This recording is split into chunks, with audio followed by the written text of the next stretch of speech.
Welcome everyone. Today I have with me lovely Professor Traver. Could you please introduce yourself? Hello, Kodi. I am Holly Traver. I am a professor at Rensselaer Polytechnic Institute. I have been there for 27 years, and I have been teaching psychology for about 30 years.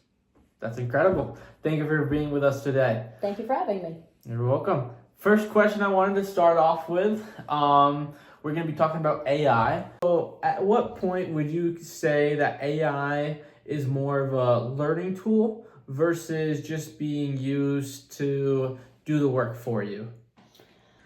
Okay, so I will answer your question on the basis of the type of classes that I teach. So I teach a psychology of mindfulness class, I teach a positive psychology class, and those are the two classes where the students do most of the work that's written. Mm-hmm.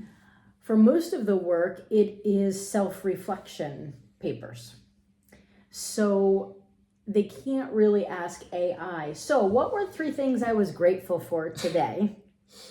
So what I tell my students for their one paper that they do have to write, I say, you know what, your first draft, write it the best that you can, put your heart and soul into it, best work that you can do. And then if you feel after my comments about things like you feel you need to change it, then maybe run like a paragraph or 2 through an AI to say, hey, can you make this sound a little bit better? And then I'm gonna know that you ran it through an AI software program to make it better. So I think it can be used to improve upon the work that you have done. Okay.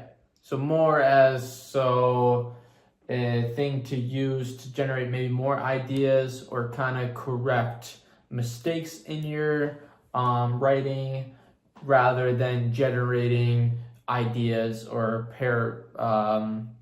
plagiarizing other people's. And so in my classes, yes, I would say most of the work they do is AI couldn't really generate that reflection. I have had a couple of students try where they wrote the paper and it wasn't long enough, so they decided to have AI generate the rest of the material. And we knew right away.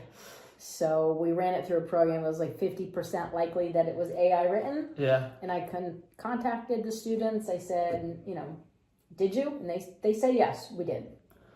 So I gave them 50% points. Fair enough. They were honest, so I So it sounds like the classroom revolves around more genuine ideas rather than something that AI could generate. Yes. Most of it is self-reflection. Okay. When you read a book, how did it make you feel? Like, what were things in that book that resonated with you? What were passages? What were quotes? What were some of the scientific data that was talked about? I like that. So now, after talking about students, I would like to ask you, have you used AI? And if so, what does that look like? Okay, so I have used it. So I have so for my psychology of mindfulness class, it is a class that does not have a textbook. There are no courses out there where there are already established PowerPoint slides that came with the textbook. So I've had it to create the whole course from scratch, which has been a lot of fun, by the way. And so what I have done is I have taken my material and I'll put it into, say, ChatGPT, and I'll say, can you synthesize this, make it a little bit better? Is there any new research out there that I could add to this? So it's not creating something new, but it's improving upon what I've already created. So more of expanding, generating just new, maybe improved ways of looking at something a little bit differently. Because there's no possible way that I could read all of the research that's out there, whereas ChatGPT can do it very easily in a second or 2, right? So at least I have that foundational knowledge of the subject matter. And then when I ask ChatGPT to add things, because I have that foundational knowledge, I'll know whether that material is appropriate to add in. I like that. So the next couple of questions Next one, I should say. Where do you kind of see the role of AI playing in the future of academia? So I can tell you a little bit about some of the changes I've seen in other faculty members because of AI and the possibility for AI to just write a paper for students.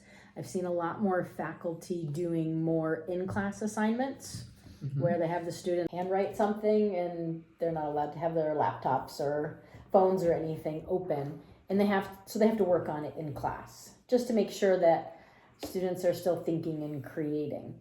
I've heard, in the media and whatnot say, "Oh, AI is going to take over. We won't need to go to school anymore." And really, how I see it is AI is a great tool to help, right, to facilitate, but it can't take over because you need that foundational knowledge. Like I said earlier, you need that foundational knowledge because when you ask, say, ChatGPT a question, it gives you an answer. Whether it's right, wrong, or not relevant, it's going to give you an answer. So you need that foundational knowledge. So like if I were to create a new lecture and I asked ChatGPT to write me a lecture on self-compassion, it could do it. But you need that foundational knowledge of what self-compassion is and the research that it might suggest to know if that is all relevant. And that all just comes from human experience. Human experience, human knowledge, and training. Very interesting. Thank you. And lastly, I would like to ask what is your experience with students using AI in your classrooms? I know you were saying a lot of what they write is more generated based off their opinions. Rather than being able to look at AI. So I'm not naive enough to think that students don't use AI to try to do their assignments. I'm sure they do, and sometimes it slips by. How could it not? Yeah. Right? So I have to just, I guess, apply my positive psychology thinking, which is so many students are doing the work. They're putting the work into it because they know that the work is good for them. It's good for their well-being. So, again, these are in my classes. So, while they could cheat with AI, and I'm sure students do, a lot of the students take the class and they really value what they're getting out of it by putting the work into it. So I do have them work on things in class, but not to the extent where they're handwriting. But I have seen that in the future of my classes. Well, it seems like a very interesting class, and I would possibly like to take part in being in that class because it seems like a lot of it is more self-improvement rather than focusing on using AI to generate, let's say, an essay. So it's really for yourself. Yes, it impacts our well-being, right? It boosts our positivity and increases our mindfulness. It raises our gratitude, and it's good for us. Well, thank you, Professor Traver, for being here with me and being in this interview. It is my pleasure. Thank you.